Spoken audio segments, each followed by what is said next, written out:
दोस्तों, Jayaprakash power ventures limited की बात करें तो स्टॉक के अंदर आज हमने पॉजिटिव क्लोजिंग देखी है। अब आप देख ही सकते हो कि जेपी पावर अदानी पावर की कंपनी बन चुकी है। अदानी पावर ने इसको लेकर आगे की क्या रणनीति बनाई है। अब आप देख रहे हो कि काफ़ी लोग हैं जो कंफ्यूज है और काफ़ी सारे के कमेंट भी आ रहे हैं कि क्या जेपी पावर आने वाले समय में बाजार से डीलिस्ट होगा, उनके शेयर गिरोगे। तो ऐसा बिल्कुल नहीं है। ये पूरा मामला जेपी एसोसिएट से संबंधित है जो ऑलरेडी नीलाम हो चुकी है और अदानी ग्रुप ने उसको एक्वायर कर लिया है। तो उसके जो शेयर होल्डर है उनकी जो रकम है वो जीरो हो रही है, अब उनको कुछ नहीं मिलेगा। लेकिन जेपी पावर अलग कंपनी है, पहले भी इसका क्लेरिफिकेशन आ चुका था और अब ये अदानी पावर के अंदर मर्ज हो चुकी है। ऐसे में आप समझ सकते हो कि आपका इन्वेस्टमेंट यहाँ पे सुरक्षित है। अब यहाँ पे हमारे सामने लेटेस्ट आंकड़े निकल के आ चुके हैं मई के, वो क्या इशारे करें। बड़े फंड हाउस का रुझान स्टॉक को लेकर कैसा है। इस बार थोड़ा रिजल्ट कमजोर जरूर रहा लेकिन कंपनी का पोर्टफोलियो मजबूत है और स्टॉक की प्राइस भी अपने देखिए बुक वैल्यू के आसपास है। ऐसे में आगे की क्या रणनीति बनेगी समझेंगे इस वीडियो के माध्यम से। लेकिन फ्रेंड्स, उससे पहले अगर आप पहली बार हमारे चैनल पे आए तो चैनल को सब्सक्राइब कर दीजिए, एक बेल आइकॉन दबा दीजिए ताकि जब भी नया वीडियो बने पहला नोटिफिकेशन आपको मिले। वीडियो पसंद आए तो लाइक से जरूर कीजिए। चलो फ्रेंड्स, वीडियो स्टार्ट करते हैं। मैं हूँ आपका दोस्त एस बी दवे और हमारे अपने चैनल ऑनलाइन कमाई में आपका बहुत बहुत स्वागत है। सबसे पहले जयप्रकाश पावर वेंचर्स लिमिटेड के कारोबार की बात करें तो 18.18 पर आप देख सकते हो कि यहाँ पे हमें क्लोजिंग देखने को मिली 1.17% की तेजी के साथ। तो ये देखिए 17.97 पर क्लोजिंग थी कल की और 17.80 पर पॉजिटिव शुरुआत हुई। अब गौर करने वाली बात है कि इंट्राडे में 17.68 का लो भी बना। इसका मतलब है कि कुछ समय के लिए स्टॉक में गिरावट हुई लेकिन निचले लेवल से जैसे बड़े फंड हाउस ने खरीदारी शुरू की उसकी वजह से स्टॉक 18.48 तक पहुंच गया। तो अगर आप देखेंगे तो स्टॉक का जो लो है वो 13.15 का 52 वीक का और हाई देखे तो यहाँ पे 27 का है। फिलहाल स्टॉक अगर आप देखेंगे तो अपने 52 के लो के आसपास है क्योंकि यहाँ पे सिर्फ 5 रुपये का ही आपको आप मूव देखने को मिलेगा कि वहाँ पे 10 रुपये की गिरावट है। तो उम्मीद है कि यहाँ से अब बेहतर करेगा क्योंकि अब रिस्क कम हो चुका है, क्योंकि जो फैसला था वो हो चुका है जेपी एसोसिएट का। अदानी पावर ने इसको खरीद लिया है एक तरह से। इसकी 24% की स्टेक उनके पास आ चुकी है। अब आगे का भी विजन बड़ा है, वो कंपनी में अपनी स्टेक और बढ़ा सकते हैं। तो यहाँ पे आप देख सकते हो कि जो 1 ईयर का रिटर्न यहाँ पे देखें तो आपको 2.37% पॉजिटिव देखने को मिलेगा। इसका मतलब ये कि जेपी पॉवर में जिसने साल भर पहले निवेश किया होगा उसका फ़ायदा तो उतना नहीं हो रहा है लेकिन नुकसान भी नहीं हो रहा है। नुकसान उनको हो रहा है जिन्होंने 2 ईयर के हिसाब से इन्वेस्टमेंट किया है, उनको 8.41% का लॉस हो रहा है। स्टॉक अपने ऊपर के लेवल से नीचे आए तो यहाँ पे वो निवेश फिलहाल लॉस में आ गए जो 1 साल पहले निवेश कर चुके। पर 3 ईयर का रिटर्न काफ़ी अच्छा है, 189% का शानदार रिटर्न दिया स्टॉक ने। यानी अगर आपने इन्वेस्टमेंट 3 साल पहले किया होता इसमें तो आपको काफ़ी सारा फ़ायदा होता। अब बात करें 4 ईयर की तो यहाँ पे भी 185% का शानदार रिटर्न दे रहा है स्टॉक। पिछले 5 सालों में 238% का ज़बरदस्त रिटर्न दिया स्टॉक ने। ओवरऑल देखें तो सिर्फ 2 साल के हिसाब से निवेश करने वालों को नुकसान है, बाकी सबको यहाँ पे फ़ायदा हुआ है। अब यहाँ पे देखें तो म्यूचुअल फंड के जो आंकड़े निकल कर आए वो काफ़ी उत्साहवर्धक है। 22 म्यूचुअल फंड ने देखिए मई महीने में एंट्री की है फ्रेश। ये देखो इनका नया इन्वेस्टमेंट हुआ है। वैसे 16 म्यूचुअल फंड ऐसे भी है जिन्होंने एग्जिट ले लिया है। तो 16 म्यूचुअल फंड भी बड़े हैं जिन्होंने निवेश को अपना निकाल लिया है। लेकिन अच्छी बात यह है कि 16 के सामने 22 है, 22 म्यूचुअल फंड यहाँ पे एंट्री कर रहे हैं। तो इससे बात समझ में आ रही है कि म्यूचुअल फंड को भरोसा है स्टॉक के ऊपर, क्योंकि अब तो अदानी ग्रुप का साथ मिल चुका है इसको।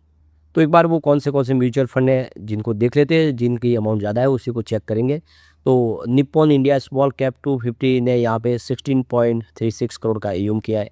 Motilal Oswal Nifty small cap 250 ने 6.02 करोड़ का एयूम किया है। तो एसबीआई निफ्टी स्मॉल कैप 250 ने भी 8.33 करोड़ का एयूम किया है।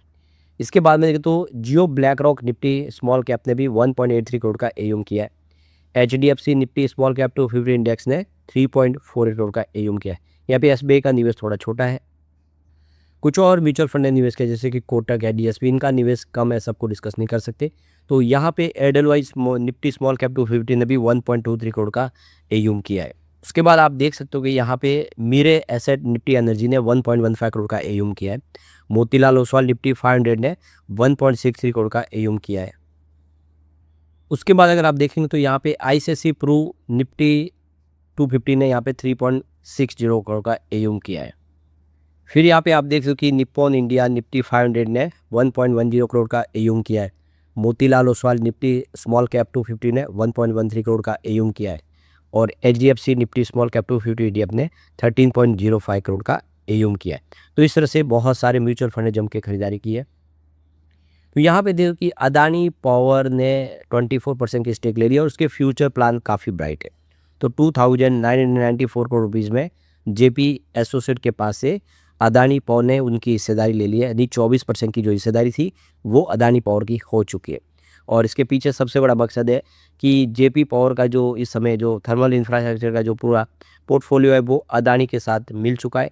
और इसी वजह से जो फाइनेंशियल 2032 तक का लक्ष्य रखा है अदानी पावर ने अपना 41 गीगावाट का टारगेट हासिल करने का, उसमें अब एक कदम वो आगे बढ़ चुके हैं क्योंकि JP पावर का पोर्टफोलियो भी उनका हो चुका है। तो अब देख सकते हो कि अदानी पावर आने वाले इसमें अपना पूरा कंट्रोल देख सकते हो कि जो 500 मेगावाट का बीना थर्मल पावर प्लांट है और 1300 मेगावाट का नाइग्रा थर्मल पावर प्लांट है उस पर भी करने की कोशिश कर रहे हैं। उसके लिए अपनी हिस्सेदारी बढ़ाएंगे ताकि उनका जो मार्केट शेयर है और बढ़े। सबसे बड़ी बात है कि अब जो ये जो पैसा मिला इससे JP पावर का जो एक लॉन्ग टर्म स्टैंडिंग जो डेट है उसको भी कम किया जाएगा, कर्ज से बाहर निकाला जाएगा, कंपनी को डेट रिस्ट्रक्चरिंग किया जाएगा, यानी JP पावर के लिए आने वाला समय काफ़ी बेहतर हो सकता है। तो अब ये कि 24% की हिस्सेदारी तो आ चुकी है अदानी पावर के पास, लेकिन वो अपनी स्टेक और बढ़ाना चाहते हैं। वो 51% की हिस्सेदारी लेना चाहते हैं ताकि आने वाले समय पूरा कंट्रोल जो हो वो अदानी पावर के पास हो। तो निकट भविष्य में ये हिस्सेदारी और बढ़ेगी और इसके लिए इन्होंने शुरुआत कर दी है पूरा कंट्रोल लेने के लिए। इसके अलावा देखें तो आने वाले समय अदानी पावर जो है वो प्राइवेट प्लेयर सेक्टर में देखें पावर के अपनी डोमिनेट पोजीशन हासिल करना चाहते हैं। इसके लिए ये एक इनके लिए एक अच्छा अपॉर्चुनिटी इस समय दिखाई दे रहा है। अब कंपनी के रेवेन्यू की बात करें, नेट इनकम की बात करें तो देखिए तो मार्च 2025 में यहाँ पे कंपनी का जो नेट इनकम 155 करोड़ के आसपास था और 1340 करोड़ का कंपनी को टोटल रेवेन्यू मिला था। जून में ये इनकम बढ़ के 277 करोड़ तक पहुँच गई और रेवेन्यू भी देखते बढ़ते हुए 1583 करोड़ तक पहुँच गया। अब सितंबर 2025 की बात करें तो रेवेन्यू तो देख सकते हो घटा है, सामने इनकम भी घट गई। नेट इनकम 182 करोड़ के आसपास रही और ये देख सकते हो कि कंपनी का जो रेवेन्यू वो भी 1438 करोड़ के आसपास आ गया। अगर हम बात करें यहाँ पे दिसंबर की तो दिसंबर में कंपनी का जो नेट इनकम है वो मात्र 4.89 करोड़ के आसपास आ गया, जबकि कंपनी का रेवेन्यू घटते हुए 1155 करोड़ तक पहुँच गया।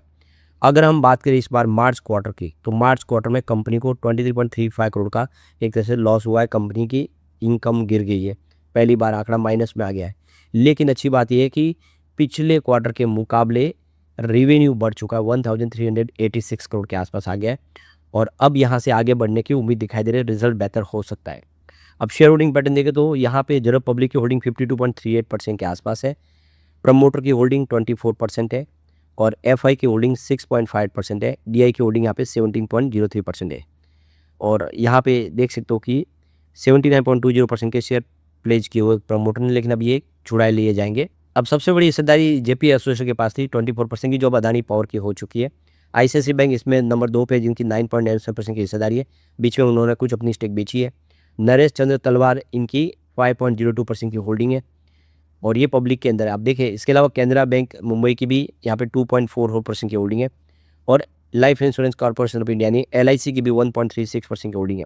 अब ये जो होल्डिंग है ये आप देख सकते हो कि धीरे धीरे करके अदानी पावर इस होल्डिंग को भी लेने की कोशिश करेंगे और अपनी हिस्सेदारी बढ़ाएंगे, यानी कुल मिला के JP पावर का आने वाला समय काफ़ी बेहतर हो सकता है।